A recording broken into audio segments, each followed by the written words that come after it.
Welcome to your first week of your 40-day healing season. I'm Shannon Caldwell, and I just cannot thank you enough for your time and your chutzpah, really, your interest in digging deep and in clearing away some tornado debris from your life. I am a witness. I can tell you that it can be done. God has done it with me, and He continues to, and I know that He wants to do it with you too. So how great is it that you are here? You know, the truth is now, the 40-day healing season for me, it started as a dare from my pastor, who you will meet later on during the course of these 40 days, Pastor Jim Poole, and his wife Megan, who bought me my first Bible and who told me about Jesus and who showed me about Jesus in a way that made me think, you know what, this is real. And I want to know what they know. I want to live like they live. And so I look forward to introducing you to Pastor Jim. Megan is not going to be joining us, although I wish that I could bring you her brownies because they are unbelievable. And if we could be half as evangelical about sharing the good news of Jesus as anybody who's ever eaten a Megan Poole brownie is about sharing the good news of Megan Poole's brownies, then I think that we'd all be a lot closer to the heart of the Lord than we find ourselves today.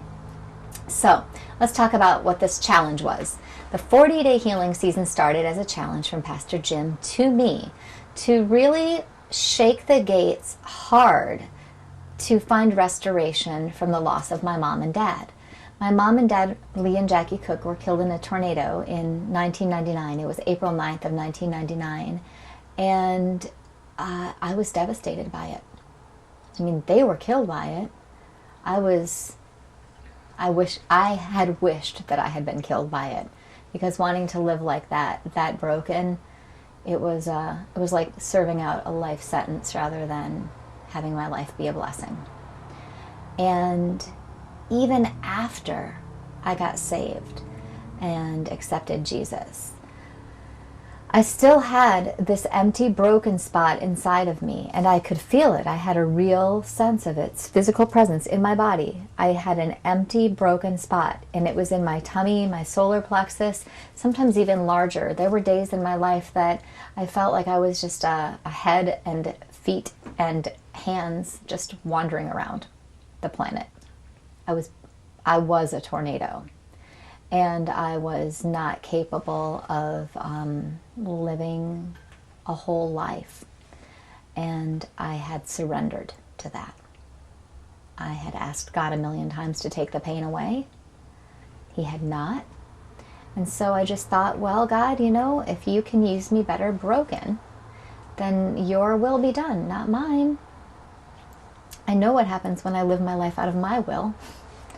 So we found ourselves at Pastor Jim's house, basically saying, my husband saying to Pastor Jim, my wife needs help. And it was true. And Pastor Jim had asked me, what works? What helps? Does anything help? And I told him, you know what helps? Praying helps. Praying with other people helps. Meditating on scripture. Taking time out to focus on my breath. Journaling. All those things helped. And so, you know, for me, the healing season started because I had a breakdown. I mean, I flipped out at one of those girl parties. You know, the girls all get together and have fun. We were having a blast.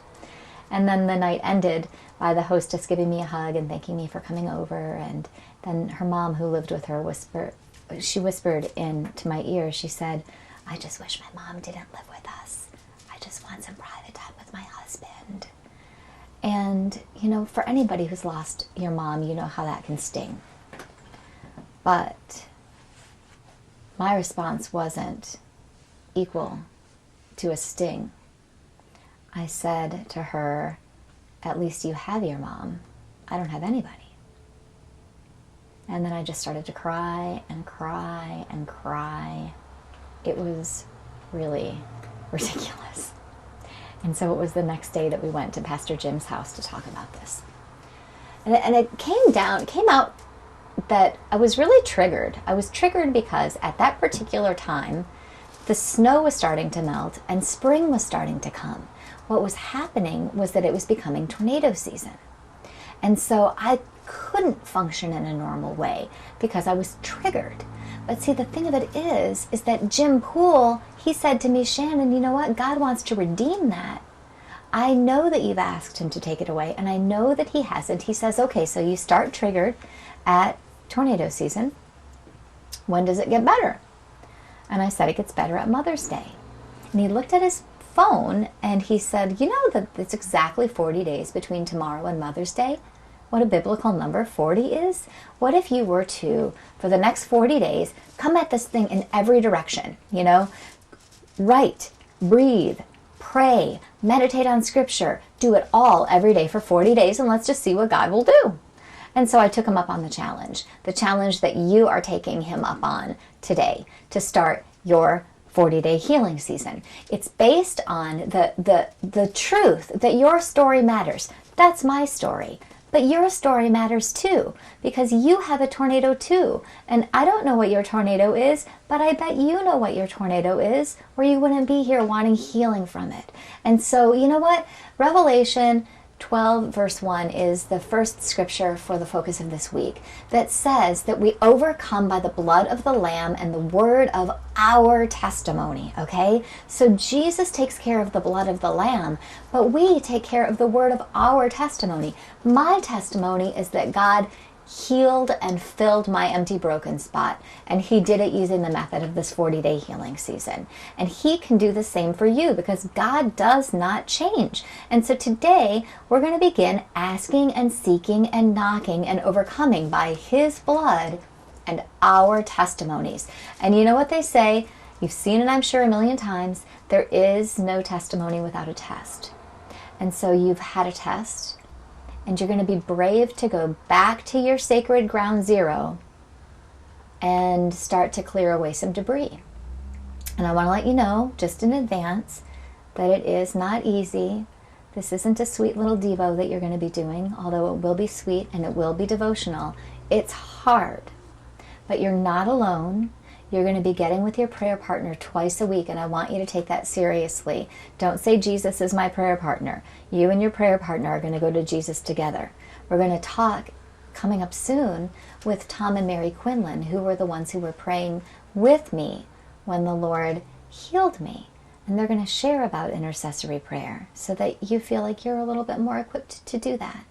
But in the first place today, as you take a time out to get with your prayer partner today, I just want to encourage you.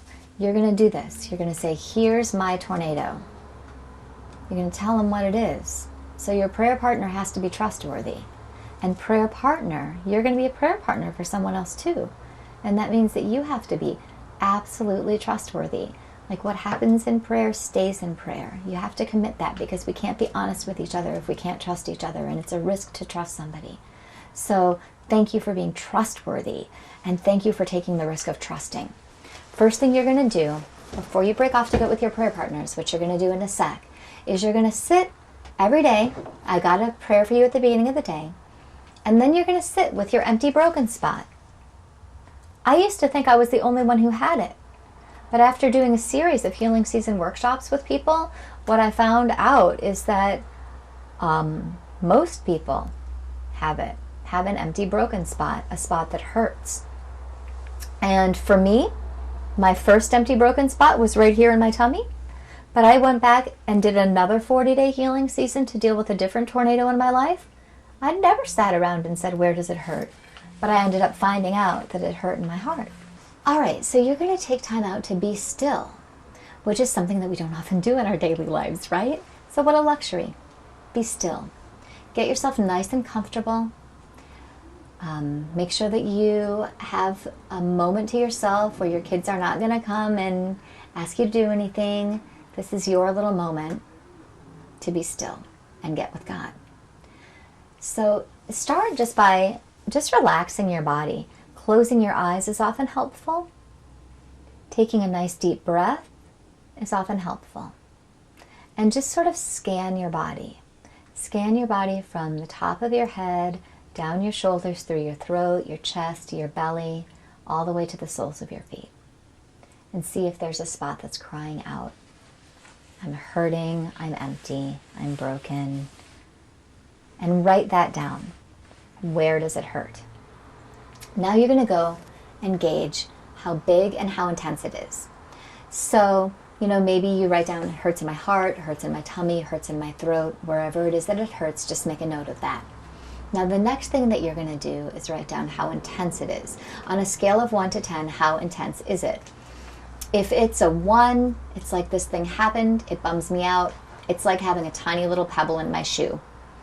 If it's a 10, then you're probably having a friend bring this DVD to you and push play for you because you can't get out of bed and you couldn't push play and you don't even care.